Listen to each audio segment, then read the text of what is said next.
If both female and male are considered to be equal, then why do they have sort of different characteristics, and why were females considered to be inferior a long time ago? You see, the earliest image of God in the Hindu tradition, the first time we see in the archaeological evidence of the idea of the spirit or Godhead in the Hindu tradition, say the Mohenjo-daro excavations, we find God not as a male, but God as female.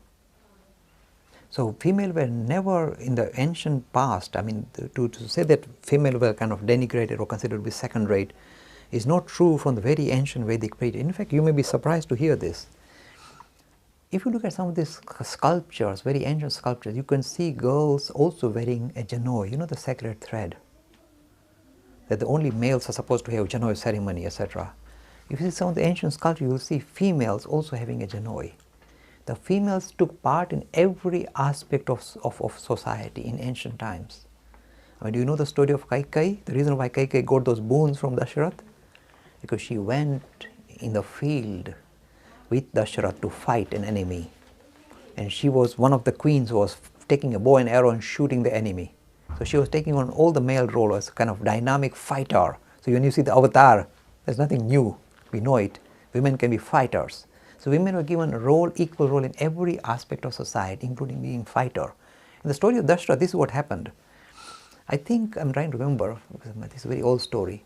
During one of these battles, one of the wheels of king's chariot was going to come apart, and this Kaikeyi put her two fingers to make sure in the place where the wheel would have come out, to make sure the wheel doesn't come off.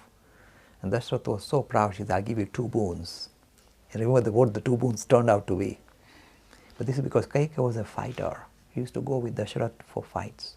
So in very ancient times, in the Vedic period, even the rishis of Hinduism, say the rishis who wrote the Vedas, they were not male with big beards. They were somewhere. They were young men and women, a lot of women. Some of the most ancient famous rishis who wrote up the Rig Veda were female. So not only do we believe that there's equality, this was visible in our society. With the concept of God itself, the Gayatri talks of God as a female. The ancient rishis, many were women like Maitreyi and Gargi and Vak, and they were female rishis of ancient India. And you see all the rituals shared equally by male and female were taking equal participation role in society. Kings, queens, equal role. So they were there. In the medieval period, somehow we lost touch with that, and we started to confine women to the kitchen. The moment we did that, the whole society paid a heavy price. Because then a female became a liability. They are not contributing to the greater good. So they are not bread earners anymore, not breadwinners. So we confine them. In the process, we reduce their dignity. We compromise their dignity. What is happening with modern India? Revenge. The women are now taking on all the roles. They want to be prime minister, they want to be everything. President, the president is woman today in India. So they are coming back with vengeance, saying, how dare you confine us to kitchen? So look, who's studying Hinduism here? See, you come back in a big way.